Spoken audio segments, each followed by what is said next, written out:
I don't need to explain this. You know what this is. It's the Palisade. That's right. Well, some of you know I have this fan. Some of you might not. But yeah, this is a very, very neat fan here. It obviously has 2 fans instead of 1. It is obviously from Fanimation. This particular one here is from 2003. So it is an earlier-ish one. And it is using the newer mounting system. I had to order that from Fanimation, but otherwise it was complete. We're going to be testing it with a 4-speed slider today. I'm just going to wipe off the lens here. I don't see much point in using the tachometer for this test. However, we will be using the kilowatt because I've been very curious to see how much this fan draws. So first, I'm going to go and give you guys a close-up of the fan. So you'll notice here I really had to ghetto rig this tripod to actually make it work here to fit the whole fan in frame. So it's got the natural palm blades, as I'm sure you can see. This is the first fan here, and then there it is. You can see this one's got a little bit of corrosion on it. It's not that bad though. I could probably take care of that and clean it up. Here's the here's one tag. As you can see, 2003. It was just made before the cutoff where they quit doing these cool nameplates here. So there it is, Fanimation the Palisade. Switch housing for light kit. If I were to throw anything on here, it'd be an interesting little schoolhouse. Yeah, caution. What's this trying to tell me? 7 feet from the floor. Yeah, no. And if I ever need to get over to the camera, I am going to have to essentially dive and army crawl underneath this thing. When it's off, I can make it by. So yeah, here's the other motor here. This one's got a bit of noise to it. I think I fixed it a little bit, but it's probably going to need a new capacitor. I did call them the last time I had it up, Fanimation that is, and they said I likely need to replace the capacitor. So yeah, we're going to be doing that at some point, but I just can't be bothered right now. And then yeah, here's the pole. I think it's the 24-foot one, or 24-inch, sorry. Not 24 foot.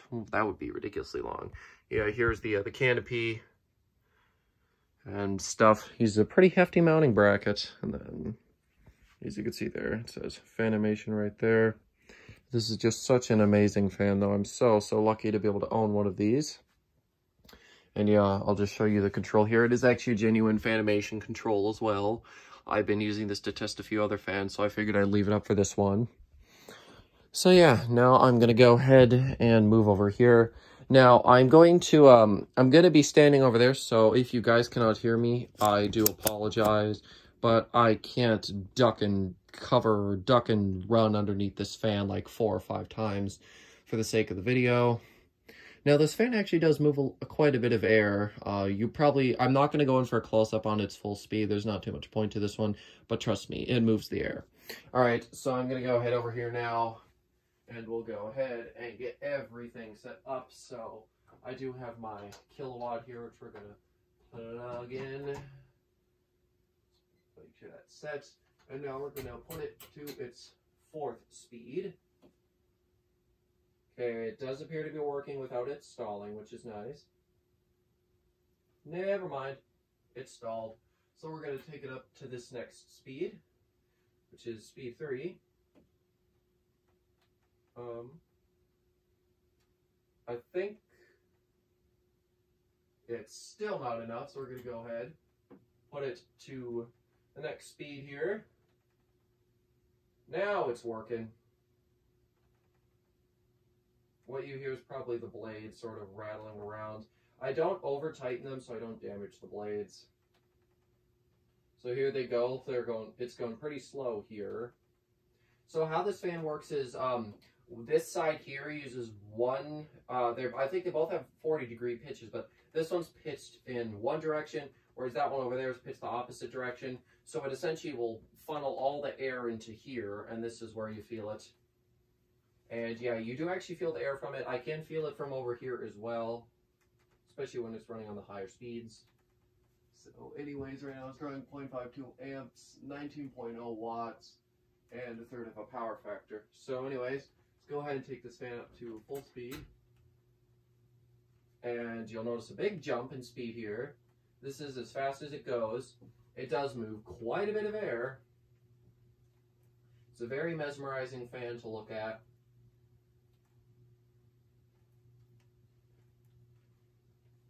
So we'll see what she's drawing quick. 1.46 amps, 175 watts, and a whole power factor. Sort of figured it'd do about 175, well, around that general area anyways. But yeah, you can really feel the air being stirred up from this one. It's a really great fan, actually. On a higher ceiling, this would be much more efficient. But of course, we're doing things the dangerous way, because we live dangerously here, apparently. So yeah, this is high. This motor here has a bit of noise to it. I think I mentioned that.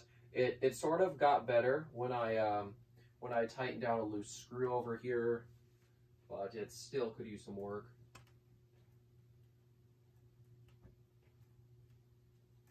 Really amazing fan. It really does put out the air, especially in between here. And I think I'm gonna go ahead and duck under here and crawl over to the camera.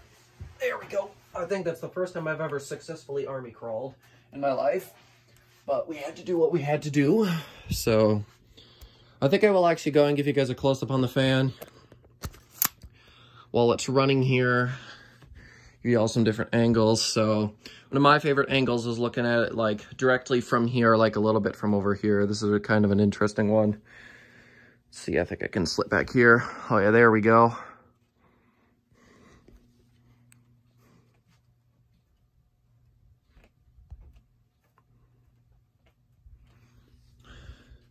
And in between here, this is where you get all the airflow, right where I'm standing. Don't know if you can hear anything. And we're not going to go to the other side, but I'll just quickly put the phone over so you can see. So yeah, that is about all there is to see here. So I'm going to go slip by again, put you guys in the tripod. Then we'll do spin down, and then I'll just throw it back on, and then we'll talk about the history of this fan. So there we go. All right, let's see. Gotta go under here, try not to hit the fan. I think we're good. Whew. All right, we'll go ahead and shut her down. Spin down, there's not much to see.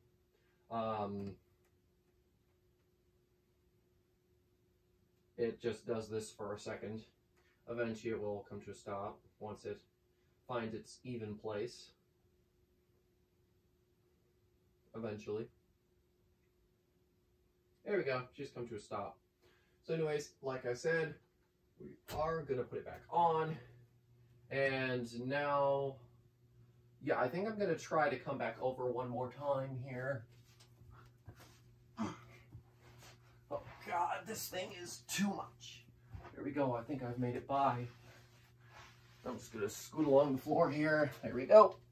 Don't know how much of this you're seeing, but if you can see it, it's pretty funny, I bet, to watch. Anyways, so history of this fan. So I believe it was designed, it might have been designed in 1980 or sometime in the mid 80s. And then, so originally the fan had, it had 3 blades for a while. And then somewhere in the late 90s, they changed it, or the mid to late 90s, they changed it to have 4 blades. And then eventually in 2003 or 4, they changed the mounting on it. And then it's pretty much remained the same up until now. Pretty interesting fans here. They've been around for quite a while. And they were obviously designed by Tom Frampton, as I'm sure you could imagine. Most of the earlier Fanimations are. But yeah, this is just such a neat fan. Other companies have mimicked, like Gulf Coast with the Twin Breeze, and I'm sure there are some others.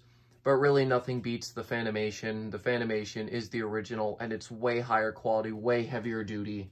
It is really an amazing fan. And if you got $2,500 to spend or whatever, then maybe buy it. I don't know. They are kind of expensive, but trust me, they are worth it. These are great fans.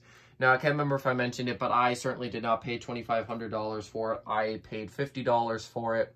And I know you're thinking, what? $50? How the hell did you do that? Well, let's just say somebody on Marketplace was selling one for cheap and they had no idea what they had. Apparently, they bought it. Some tells me that they also bought it used because they said they had it in their sunroom for a while, for a little bit, actually, and then replaced it. So, I don't know, something is telling me that they've also bought it used somewhere. And like I said, it does appear to have a little bit of corrosion or water damage on the one fan, but it's not really all that bothersome. I got really lucky with the placement. All the blades that are in good shape are on the front, and you can't see all the tarnishing on it. It really worked out perfectly. I do have 2 extra blades as well, and I really did get lucky with how it all worked out here. And I'm also very lucky it even fits down here with all my shelving and stuff that I have now. Last time I had it up was almost a year ago. But anyways, yeah, I think I've about covered everything that there is to cover with this fan. It is just absolutely amazing. How could you not like this fan? If you don't like this fan, you must be scared of it or something. And I can understand that. It's a beast of a fan, that's for sure. But anyways, yeah, I'll see y'all later. Thanks for watching. Goodbye.